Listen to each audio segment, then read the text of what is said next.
Did you think it was Kim Jung-On? Or when I pulled off the mask, did you think it was going to be Tom Cruise underneath, as in Mission Impossible?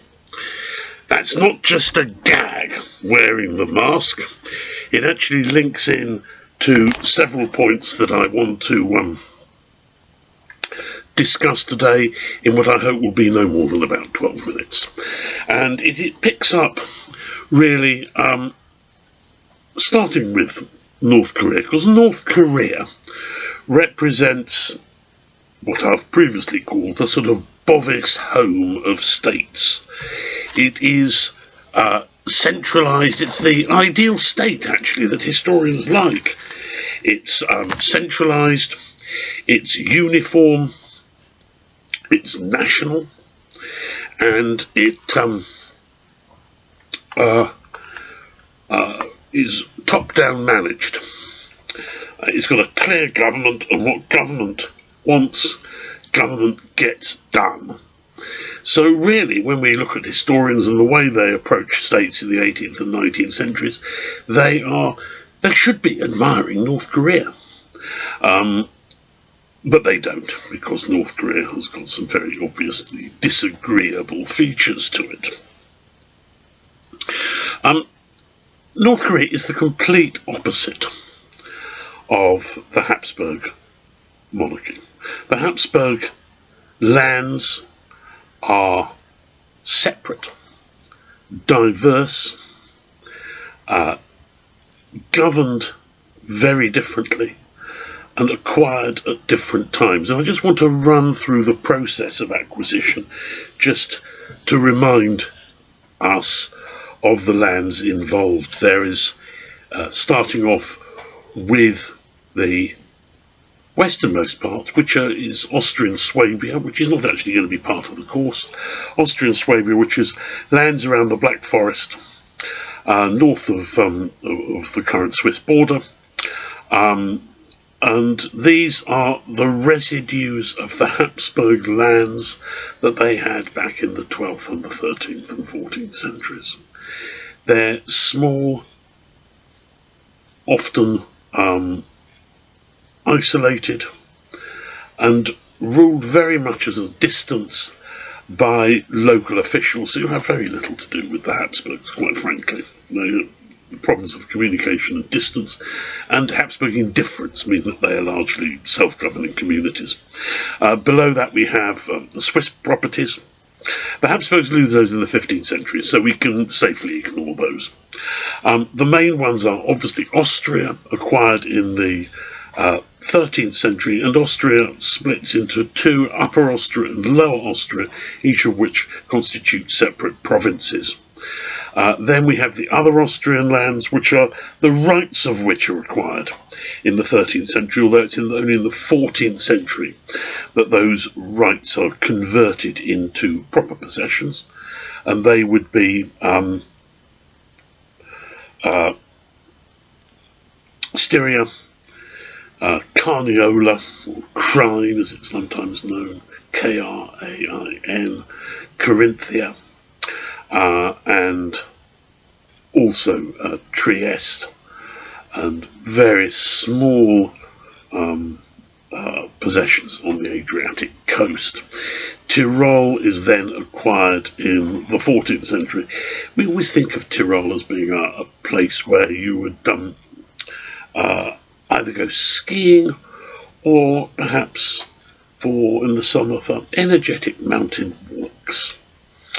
Tyrol has got fantastic mining. It's got I think a place called Schwarz has got some of the top gold mines at the time. That's why the Habsburgs are keen to acquire it, and that's why in the centre of Innsbruck there is a wonderful building known as the Goldene Dackel, the golden roof, because its tiles are fired with gold. Very spectacular. And then in the 15th century, the Habsburgs acquired Burgundy, which is essentially the Low Countries at this time. And then, of course, in the 16th century, they acquire Bohemia and Hungary. And all of these territories, Bohemia and Hungary, and the Netherlands and the Low Countries, they're all what we might call composite states. They are themselves a mix of units that have been brought together over a period of time. So the Low Countries are something like, at this point, about a dozen to 15 separate provinces. The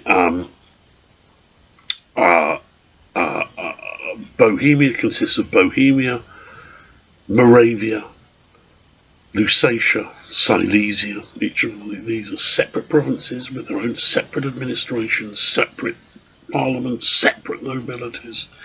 And Hungary consists of Hungary proper, Transylvania, and the Kingdom of Croatia. So, in other words, we are dealing with a mass of little territories.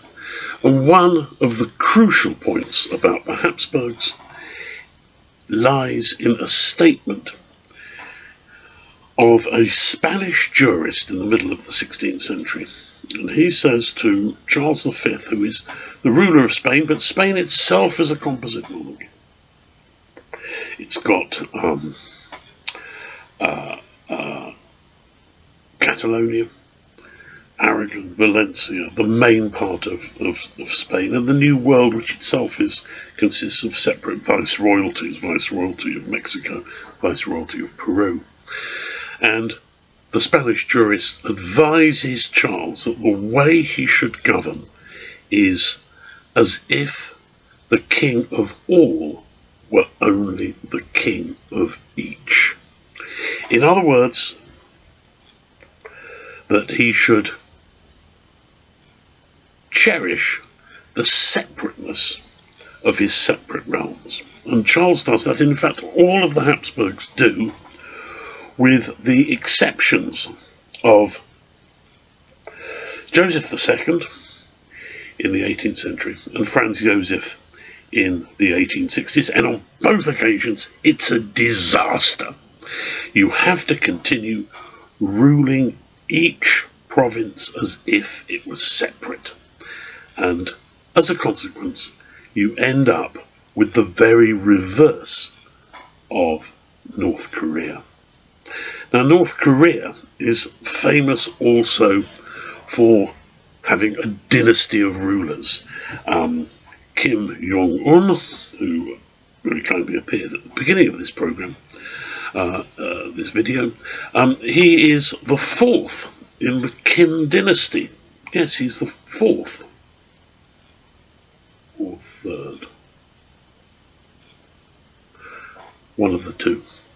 The Kims have been running North Korea since the end of the 1940s. And Kim they have founded and may be considered a dynasty. We would say it's a dynasty. Now, what is a dynasty? Now, I've written something on the Moodle site about this. A dynasty is more than a family. You don't say, oh, we're going to have a dynastic holiday this summer. You say family holiday. You don't say, we're just going to have a quiet dynastic Christmas. So a dynasty is more than a family. What is it? Well, the first thing, it has power. And this is reflected in the origin of the word dynastia from the Greek, which means power. A dynasty has power. But it's more than that as well. It's not just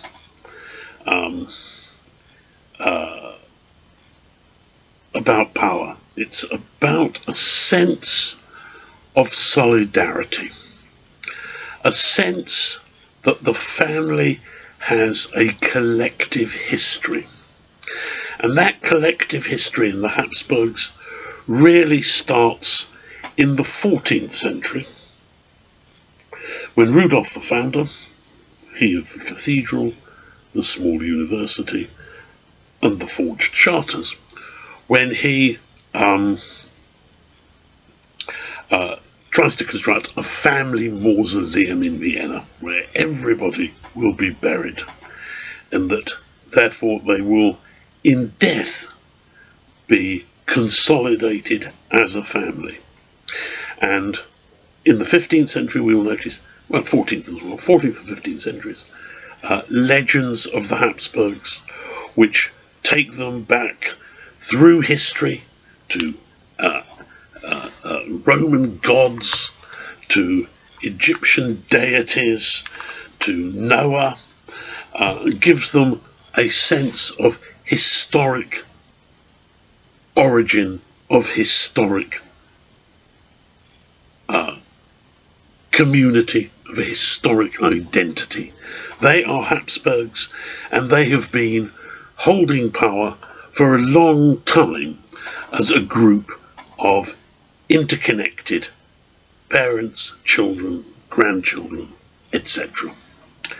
But the Habsburg dynastic idea is not just about the past. It's about the future.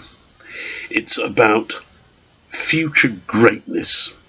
And that greatness is understood primarily in terms of power and of unlimited domination, by which I mean not that they go around bashing everybody over the head, but they act as a force for good and for peace across the world. And they sincerely believe this. So it's linked in with an idea of universal power, of a universal mission to bring peace and establish order under the beneficent sway of Habsburg sovereigns and the Habsburg dynasty. But critically too, it's also about religion. Look back to the foundation of the Holy Roman Empire. Remember, the Habsburgs are Holy Roman emperors as well, and that means a lot to them. And that Holy Roman Empire was founded by Charlemagne at the hands of the Pope. And there is a religious mission that will always accompany the Habsburgs and will be expressed in all sorts of ceremonies and effigies and processions and venerations. The veneration of the host, the veneration of the Virgin Mary, the veneration of the Holy Cross. Habsburgs will always be conspicuous in their dedication to religion, and they will transfer this religious ethos backwards to the most unlikely candidates. The founder, the first Habsburg who is king of Germany, is Rudolf I back in the 13th century, the 7-foot guy. He's an absolute thug. He goes to the Holy Land as penance for having sacked a nunnery. That's pretty low, isn't it, really? And he says, I'm a man of war. But within a few decades of his death, a story is told of how Rudolf, on journeying along one day, saw a priest hurrying to bring the host, the communion, to a dying person, and Rudolf gave him his horse.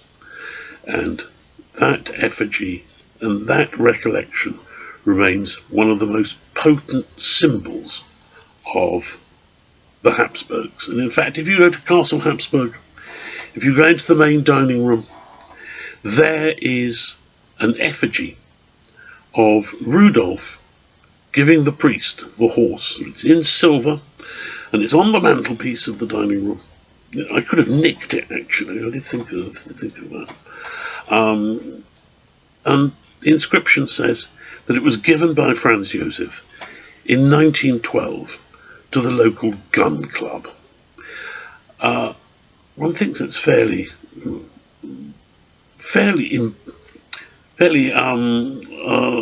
jarring that this religious image should be given to a gun club. Nevertheless, it underlines the sense of historic purpose that the Habsburgs had.